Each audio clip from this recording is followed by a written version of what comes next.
finesse. We are redefining youth.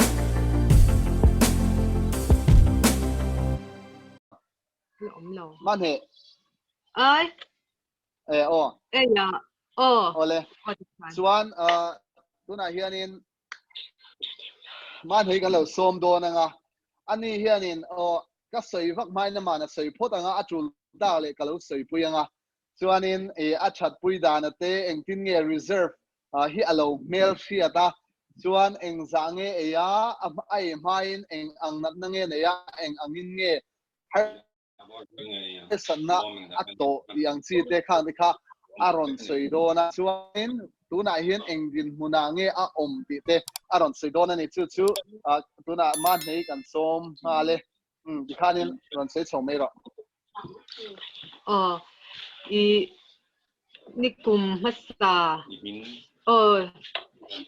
lal ma nei kania lal ne pui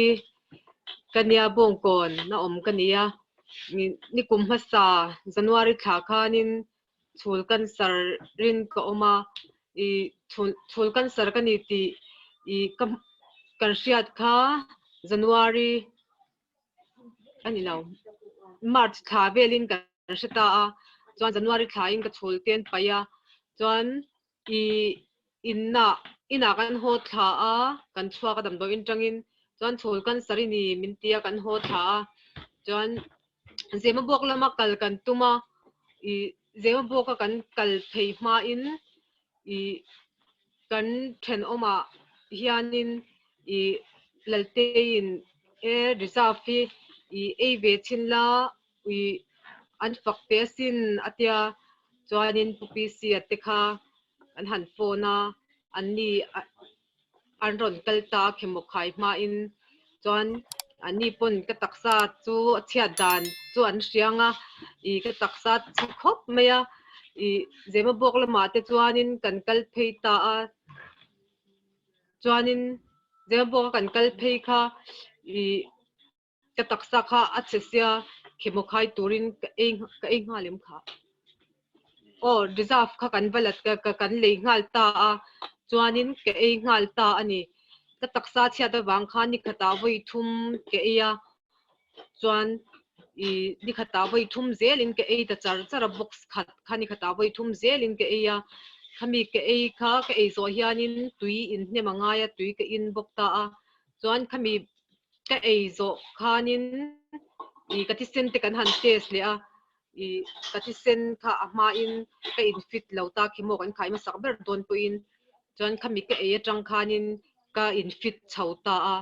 ka ti sen kha up thalut tuka chuan ke ha ka khami kha ka ei zel ta chuanin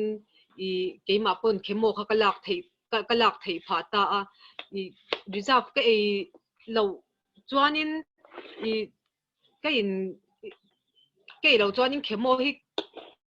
ka zo lo deuh thiding ka ria reserve ka ei kha ka chuan lam ve lutuka atha ka ti ve lutuka tian ka in fit pha ve viawin ka shezela keima po hianin ka ei lawa thil dang ang ka han ei po khanin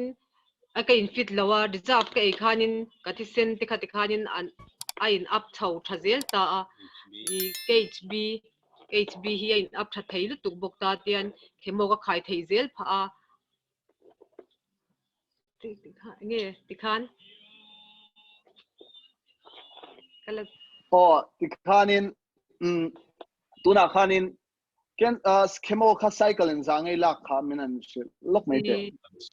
sompali kala cycle sompali la chuanin karon kal masak ber khan ka hriat chualo chuan masak ber khan in thu thengai lo mua I chaw in tho kang pe lo ini oma chuan khemo la tur khan ifit lawa chuan san khemo po kha ila theilo ti kha ka hriat dan khan ya chuanin kan ron hriat chewa ipa te po khan an la oi chi alo dewa ma sengin nang ma khan I be se wang khan an ei tir ta che te chuanin voi khat na po chemo treatment la theilo kha reserve bo men sang e zo kha bom kwa vel bom kwa bom som reserve bom in zang bom som pani vel ani ang ti kan pai a free te nen khan ti chuan bom som pani borvel ai zo khemo zo cycle ala zo vek the chuan tuna engi din mun tu na cancer chung chang bi ka itak sa in check dan in check le nuwa te ka in check le nuwa po ka cancer hi a normal zela kum khat chung chu hei normalin kan to pathian zara nikum march som hi patum vela tang khan in kala normal zele alom ome chuan in ilo that chun som zel kan be se a thei pe chuan in reserve te po hi a kha to kin eila a chan chu kan taksa hian entika nge seita kan khanin kan taksa hi nge a thareng ringot theilo enkol ve reng angai ni sumi konga chuan in reserve chemotherapy hi kalo la lok te angi ti theimi alawin karinga chemo lo walak lok le ringot kha chu ti chi lawa amai ro chu reserve e alawin pen that ero chuan in cancer la khan aveng thei chen ni ti na china khan thui takin kan soi to a khat tang po khan isia thiam karinge chuan kha khani ta de mai se eng mo sei du dang te la nen i kan cancer lo tu na cancer ve mek te po hianin ve thei se hi ka tilu tu ka chemo te ke ma hianin hemi reserve fi ke ma bi ka hian chuanin ka that pui ve ria hianin ka ria ka taksa ane ke ma ka in fi chopha ke in fi chopha hi ka tia a thei chuanin ve som se ka du pui ve ngoi to ma se mo ma hian ka that pui ve ta nia tuna mi nangma ang thowa that pui hi mi engam zat kan nei to chuan ma saberatan zan ina hian nangma kan som che nia midang te po sei tur tam tak an oma enge manjana kan han sei hopon an customer chen khat aron sei thei tur khami engam zat an oma ni chen khat phei chuan in fiam thuti takin mi thi po pe seng a tho leang ten lo tian that pui em awangin chu tiang chu sei tur engam zat kan nei ani ti kha kan sei duwa chuan kha nangma chungchang a chuan lo du tok don ta phot tai la Jeunesse, we are redefining youth.